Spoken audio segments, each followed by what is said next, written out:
শেখ হাসিনা যখন ফিরবেন জরুরি অবস্থা জারি করতে হবে, না হলে পরে মার্শাল ল দিতে হবে। তিনি চার্টার প্লেনে ফিরতে পারেন এবং তাতে করে আপনার কয়েকটা পরিস্থিতি তৈরি হতে পারে যে তিনি আসবেন, যে তাকে ক্যান্টনমেন্টে রাখা হবে, কারণ তার নিরাপত্তার প্রশ্ন একটা বড় প্রশ্ন। এবং ওই পরিস্থিতিতে আপনার আওয়ামী লীগের আমরা জানি কমপক্ষে 5 কোটি সমর্থক তো আছে, তার ভিতরে 5 লাখ না হোক 50,000ও যদি এসে হাজির হয় যে আমরা নেত্রীর সাথে আমরা আত্মসমর্পণ, তাতেই তো একটা পরিস্থিতি খুব উত্তপ্ত হয়ে যাবে। শেখ হাসিনার দেশে ফেরার যে আলাপ, সেখানে দুরকম একটা অবস্থান আছে বাংলাদেশের জন্য খুব গুরুত্বপূর্ণ। যে একদিক দিয়ে শেখ হাসিনার দিক থেকে মিডিয়ার মাধ্যমে কনফিডেন্টলি বলা হচ্ছে তিনি ফিরবেন এই ডিসেম্বরের মধ্যে, একদম স্পেসিফিক। আমাদের অনেক আলোচক বলেন যে তিনি 16 ডিসেম্বর ফিরবেন। আবার বাংলাদেশে তার বিরোধী যারা আছে তাদের বক্তব্য হচ্ছে যে শেখ হাসিনা এটা রাজনৈতিক ভাওতাবাজি করছে, তিনি ফিরবেন না। আমরা যদি ধরে নেই যে শেখ হাসিনা ফিরে আসবেন, তাহলে ডিসেম্বর বা ডিসেম্বর পরবর্তী বাংলাদেশের পলিটিক্সটা কিরকম হতে পারে বলে আপনি ধারণা? দেখেন, আমি যেটা মনে করি যে বঙ্গবন্ধু কন্যা শেখ হাসিনার বাংলাদেশে ফেরত আসাটা এটা প্রথম না। কারণ 1975 সালের 15ই আগস্ট যে বিয়োগান্তক ঘটনা হয়েছে, তো এইটা আপনার 15ই আগস্টের পরে কিন্তু শেখ হাসিনা 1981 সালে প্রত্যাবর্তন করেছিলেন এবং তখনও কিন্তু নানা রকম সমস্যা ছিল, নানা রকম হুমকি ছিল। 2007-08-এর সময় কিন্তু আরো পরিস্থিতি আরো খারাপ ছিল, যে আপনার 2 নেত্রীকে, বেগম খালেদা জিয়া, শেখ হাসিনা দুজনকেই গ্রেপ্তার করা হয়েছিল, তারপরে শেখ হাসিনাকে বিদেশে পাঠিয়ে দেওয়া হয়েছিল। তখনও কিন্তু নানা রকম হুমকির মধ্যে শেখ হাসিনা তার যে সাহস, তার যে রাজনৈতিক মানে পলিটিক্যাল প্রমিস এবং তার যে দৃঢ়তা, সেটার জন্যই তিনি কিন্তু ফেরত এসেছিলেন। এবং এবারও কিন্তু মানে নানা রকম প্রচার করা হয়, কিন্তু তিনি তো মানে তাকে তো এমন এক পরিস্থিতিতে দেশ ত্যাগ করতে হয়েছিল যখন তার জীবনের নিরাপত্তাই হুমকির মুখে ছিল, এবং তাকে তো আপনার সামরিক বাহিনীর হেলিকপ্টারে করে তাকে পৌঁছে দেওয়া হয়েছে।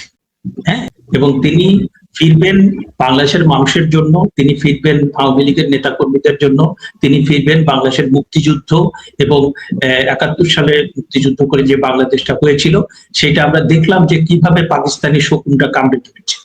সুতরাং সেইটাকে রক্ষা করার জন্য তাকে ফিরতে হবে এবং তিনি ফিরবেন। এবং আপনার জিও পলিটিক্সের যে নতুন সমীকরণ আমরা দেখছি, তাতে করেও তার ফেরাটা জরুরি। সুতরাং আমরা যদি মানে সবকিছু মিলে এবং আপনার 5ই আগস্টের পরে যে একটা পলিটিক্যাল ভ্যাকুয়াম হচ্ছে, সেই ভ্যাকুয়ামের সূত্র ধরে যে নৈরাজ্য, যে মব, তারপর সব জায়গায় যে চাঁদাবাজি, সব জায়গায় যে একটা আপনার পেশাওয়াল অবস্থা হয়েছে, সেইটাকে পূরণ করার জন্য তো আপনার এই ফেরাটা খুবই দরকার। হ্যাঁ, এবং আমি মনে করি যে তিনি ফিরবেনই এবং তিনি ফেরার মধ্য দিয়ে মানে আমরা দেখলাম মুক্তিযুদ্ধ বিরোধী যারা সৎ লোকের চেহারা তো আমরা দেখে ফেললাম যে তারা নৈতিক ভাবেও সৎ না, আর্থিক ভাবেও সৎ না, রাজনৈতিক ভাবেও সৎ না, তাদের চেহারা তো আমরা দেখে ফেললাম।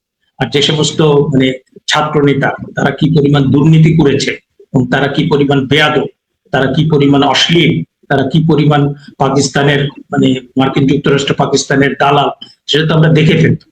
সুতরাং আমরা মানে ওই আমাদের যে পুরাতন বন্দোবস্তের মধ্য দিয়ে, যেটার মধ্য দিয়ে আমাদের ভালো খারাপ সবকিছু মিলে 55 বছরে আমরা যে বাংলাদেশটা অর্জন করেছি, সেটাকে ধরেই আমরা অনেক দূর যেতে পারবো বলে আমার মনে হয়।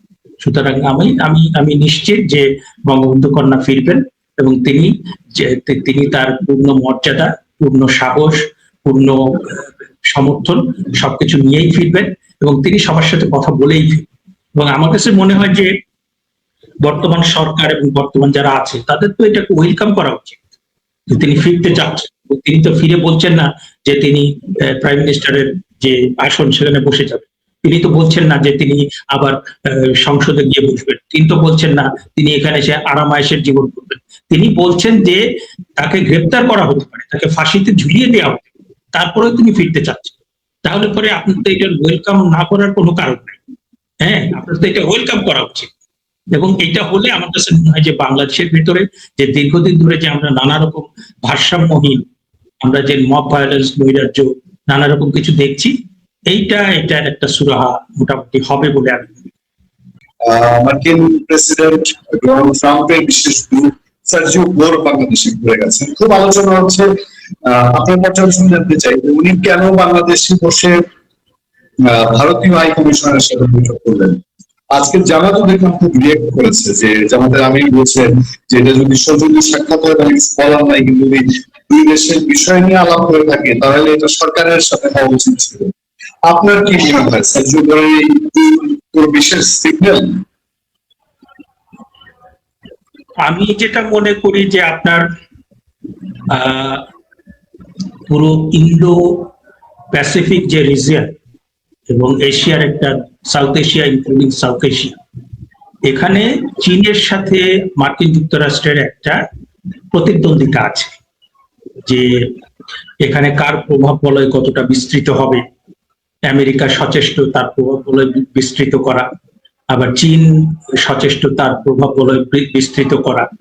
এইটা নিয়ে আমরা দেখি যে তাদের ভিতরে সামরিক নিরাপত্তা জড়িত, ব্যবসা বাণিজ্য, অনেক কিছু নিয়ে তাদের ভিতরে একটা প্রতিদ্বন্দ্বিতা আছে এবং সেটা নিয়ে তারা সবসময় তৎপর থাকে।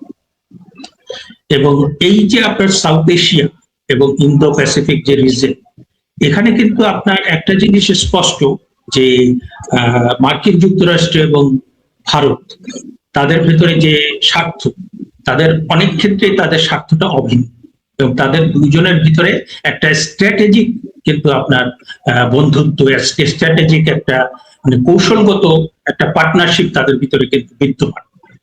এখন এইটাকে আবার সরল রেখায় দেখাও ঠিক হবে না, কারণ একটা সময় ছিল যে মার্কিন যুক্তরাষ্ট্র তারা ভারতের চোখ দিয়েই কিংবা ভারতের মাধ্যমেই সাউথ এশিয়াতে তারা তাদের পলিসি নির্ধারণ করে। কিন্তু গত অনেকদিন ধরে আমরা দেখছি বাইডেন প্রশাসনের সময় থেকে যে তারা কিন্তু আর এই বিশেষ করে বাংলাদেশের ক্ষেত্রে তারা ভারতের চোখ দিয়ে এই জিনিসগুলোকে দেখছে না, তারা সরাসরি হ্যান্ডেল করছে। এবং সেই হ্যান্ডেল করার যে পরিণতি সেটা হচ্ছে যে জুলাই আগস্টের যে কোটা আন্দোলন, সেটাকে আবার পরবর্তীতে সরকার পরিবর্তনের আন্দোলনে রূপ দেওয়া, এবং সেটার পেছনে $27 মিলিয়ন, তারপরে আরো ইউএসএইড এর অনেক ফান্ডিং এসছে অনেক এনজিওর মাধ্যমে।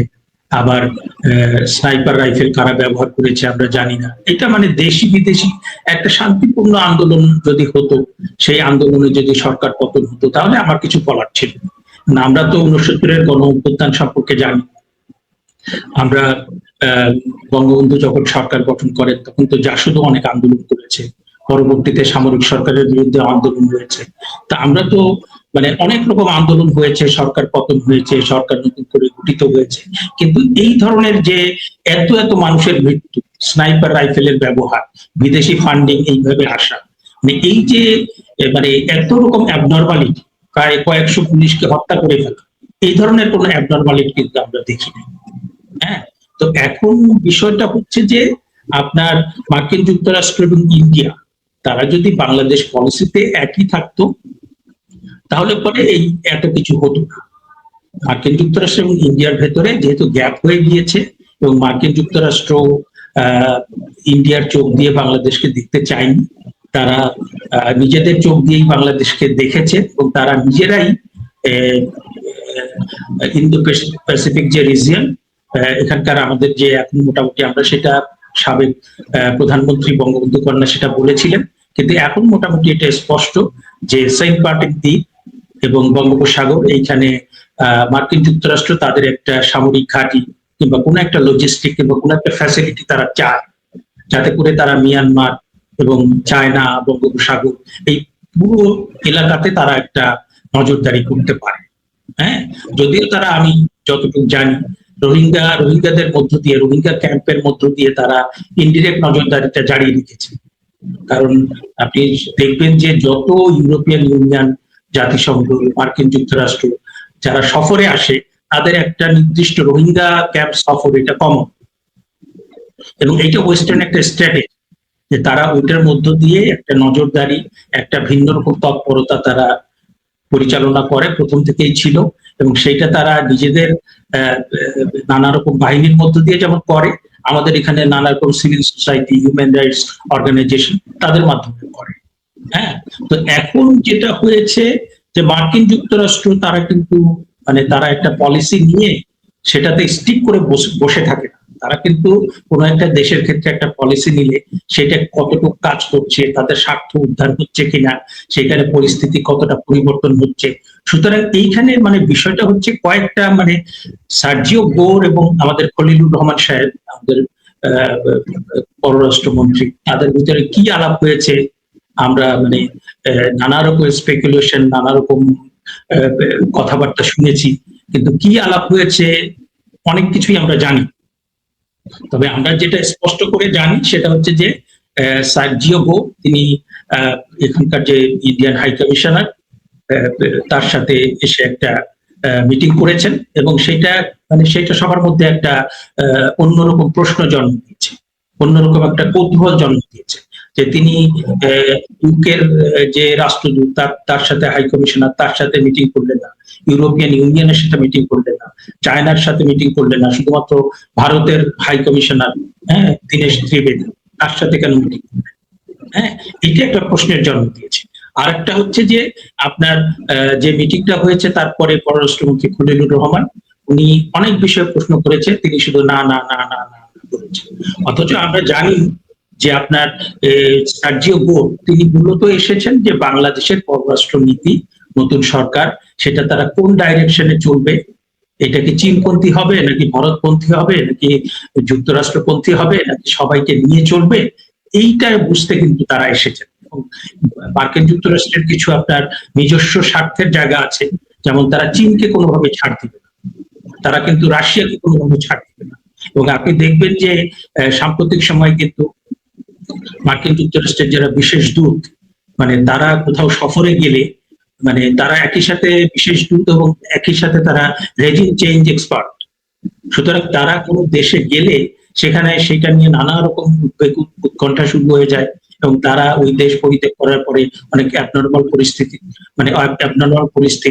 মানে তৈরি হয়। যেমন কিছুদিন আগে সার্জিও গো তিনি কিন্তু নেপালে গিয়েছেন, এবং নেপালে যাওয়ার পরে সেখানকার প্রধানমন্ত্রী তার সাথে ওনার দেখা হয়, কয়েকজন মন্ত্রীর সাথে দেখা করেছেন, এবং উনি মানে নেপাল ত্যাগ করার পরে আমরা দেখলাম যে কিছুদিনের ভিতরে নেপাল অশান্ত হয়ে গেল, কয়েকজন নিহত হলো, সেখানে কারফিউ জারি করা হলো।